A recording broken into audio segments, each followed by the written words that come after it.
Hello viewers, welcome to my channel Hithas world. ఎలా ఉన్నారు? అందరూ బాగున్నారు కదూ? నేను కూడా చాలా బాగున్నానండి. ఈరోజు అయితే మీ ముందుకి ఒక కొత్త రెసిపీతో వచ్చేసాను. అదేంటో కాదండి, ఇడ్లీ దోశ కాంబినేషన్ చట్నీ అండి. చట్నీ ఎంత టేస్టీగా ఉంటే మన బ్రేక్ఫాస్ట్ అంత హ్యాపీగా తింటాము. సో ఈ చట్నీ ఎలా రెడీ చేయాలో ఇప్పుడు నేను మీకు ఈ వీడియోలో చెప్పబోతున్నానండి. దానికి కావాల్సిన ఇంగ్రీడియంట్స్ ఇప్పుడు మనం చూద్దాము.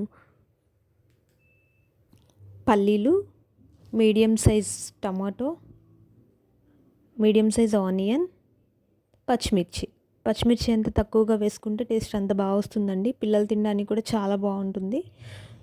సో పచ్చిమిర్చి ముందు ఆనియన్ అయితే కట్ చేసుకోవాలి. చిన్న చిన్న ముక్కలు చేసుకోండి. అలాగే టమాటో కూడా అండి, టమాటో కూడా 4 ముక్కలుగా కట్ చేసుకోండి.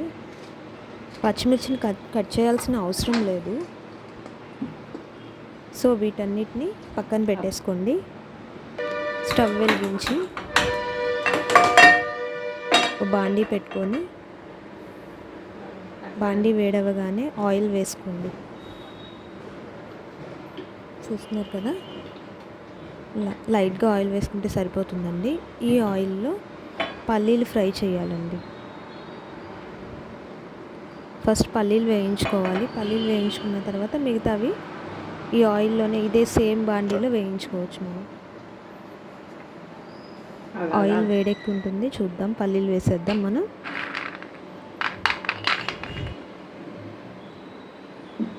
పల్లీలు వేసి గోల్డెన్ బ్రౌన్ కలర్ వచ్చే వరకు వేయించాలండి. గోల్డెన్ బ్రౌన్ కలర్ అంటే మనకి చూస్తే అర్థమవుతుంది. ఎక్కువగా ఫ్రై చేయకుండా పల్లీలను లైట్గా ఫ్రై చేయండి. అది గోల్డెన్ బ్రౌన్ కలర్లోకి వస్తుంది, అప్పుడు తీసేయాలి. ఎందుకంటే ఎక్కువ పల్లీలు కూడా డీప్ ఫ్రై అయిందనుకోండి, మనకి టేస్ట్ అనేది మారిపోతుంది. సో గోల్డెన్ బ్రౌన్ కలర్ వచ్చే వరకు మాత్రమే ఈ పల్లీలను ఫ్రై చేసుకోవాలి. ఇలా కలుపుకుంటూ ఉండాలండి, ఎందుకంటే ఎక్కువ మాడిపోతూ ఉంటాయి కదా. సో కలుపుకుంటూ ఉంటే అన్నీ ఈక్వల్గా ఫ్రై అవుతూ ఉంటాయి. చూసారు కదా, కలర్ఫుల్గా కనబడుతున్నాయి. ఇప్పుడు తీసి మిక్సీ జార్లో వేసుకోండి. మిక్సీ జార్లో వేసుకున్నాక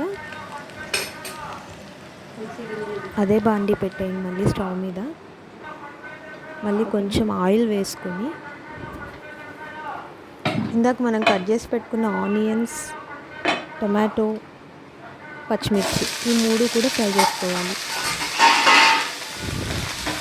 ఇది కూడా అంతేనండి, గోల్డెన్ బ్రౌన్ కలర్ రావాలి. గోల్డెన్ బ్రౌన్ కలర్ అని ఎందుకు అంటున్నానంటే పర్టికులర్గా ఇలా ఫ్రై చేస్తేనే చట్నీ అనేది బాగా టేస్టీగా వస్తుంది. సో గోల్డెన్ బ్రౌన్ కలర్ నుంచి ఇంకా ఎక్కువగా డీప్ ఫ్రై అవ్వకుండా చూసుకోవాలి. టేస్ట్ మనకి అక్కడే అండి, ఏదైనా సరే టేస్ట్ మారాలన్నా బాగా రావాలన్నా సరే ఇక్కడే ఉంటుందన్నమాట చిట్కా అనేది. సో దీన్ని ఫాలో అవ్వండి, ఈ టిప్ ఫాలో అవ్వండి. చూసారా, బ్లాక్ కలర్స్ అన్నమాట.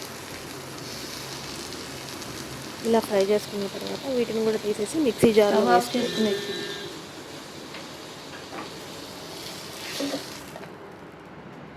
ఇప్పుడు 4 వెల్లుల్లి రెబ్బలు, 4 వెల్లుల్లి రెబ్బలు, దీంతోపాటు రుచికి సరిపడా సాల్ట్ వేసుకోండి. కొంచెం కొబ్బరి పొడి వేసుకోండి. ఎండు కొబ్బరి పొడి ఉంటుంది కదా, లేదా ఎండు కొబ్బరి ముక్కలైనా సరే వేసుకున్నా బాగానే ఉంటుందండి. నా దగ్గర ఎండు కొబ్బరి ముక్కలు అవైలబుల్గా లేవు కాబట్టి నేను పౌడర్ వేసుకున్నాను. మిక్సీ పట్టండి. ఫస్ట్ వేసిన నెక్స్ట్ ఇప్పుడు కొంచెం వాటర్ యాడ్ చేసుకోండి. ఇలా 3 టైమ్స్ వాటర్ యాడ్ చేసుకుంటూ మిక్సీ పట్టి మీరు చట్నీ టేస్ట్ కూడా డిఫరెంట్గా వస్తే బాగుంటుంది. చూద్దాం ఒకసారి. సెకండ్ టైం ఇప్పుడు కొంచెం వాటర్ యాడ్ చేసుకోండి.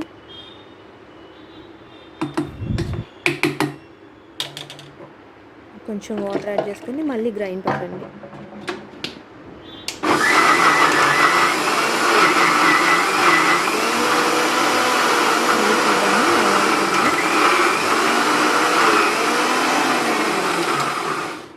చూడండి, ఇప్పుడు ఇంకొంచెం వాటర్ యాడ్ చేసుకోవాలి. దీనిలో కొంచెం పలుచగా కావాలి కదా. సో దించిన తర్వాత మనం వాటర్ యాడ్ చేయకూడదు. ఎప్పుడైనా సరే వాటర్ యాడ్ చేసుకున్న తర్వాత మిక్సీ మళ్ళీ ఇంకొకసారి గ్రైండ్ పట్టిన తర్వాత తీసేయాలి.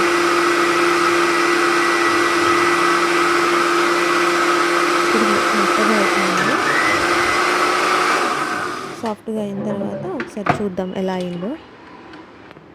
కొంచెం దూరం చూసారా, చూడ్డానికి బాగుంది కదా. పోపేస్తే ఇంకా బాగుంటుంది. టేస్ట్ అయితే అసలు అవసరం ఉంటుంది. తిన్నారంటే మర్చిపోలేరు, మళ్ళీ మళ్ళీ కావాలనిపిస్తుంది అనమాట. ఇప్పుడు పోపు పెట్టేసుకుందామండి.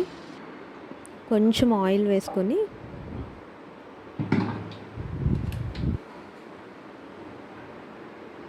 తాలింపులు అంటే ఒక్కొక్క చోట పోపు దినుసులు అంటారు. సో తాలింపులు ఆర్ పోపు దినుసులు రెండు ఒకటే. తాలింపులతో పాటు ఎండుమిర్చి చిన్న ముక్కలుగా చేసి ఆయిల్లో వేయాలి. కరివేపాకు నాకు అవైలబుల్లో లేదు కాబట్టి నేను కరివేపాకు వేసుకోలేదండి. కానీ కరివేపాకు వల్ల స్మెల్ వస్తుందండి. పోపులో కరివేపాకు మెయిన్ ఇంగ్రీడియంట్. సో ఎవరు మిస్ చేయొద్దు. నాకు అవైలబుల్లో లేదు కాబట్టి నేను కరివేపాకు వేసుకోలేదు. ఈ చట్నీ అంతా ఒక బౌల్లోకి తీసేసుకున్నాను. ఇప్పుడు దీనిలో మనం వేసిన పోపుని ఈ బౌల్లోకి షిఫ్ట్ చేశాను. చూడండి బ్రౌన్ కలర్లోకి వచ్చేసింది. పోపు తీసుకొచ్చి బౌల్లో వేసేద్దాం. వావ్, చాలా బాగుంది కదా చూడడానికి కలర్ఫుల్గా. టేస్ట్ కూడా అంతే ఉంటుందండి. మీరు కూడా ఒకసారి ట్రై చేయండి. ట్రై చేసి ఎలా ఉందో కామెంట్ బాక్స్లో కామెంట్ చేసేయండి. ఇంకా మోర్ వీడియోస్ కోసం సబ్స్క్రైబ్ చేయండి నా channel Hithas world. Thank you viewers. Bye.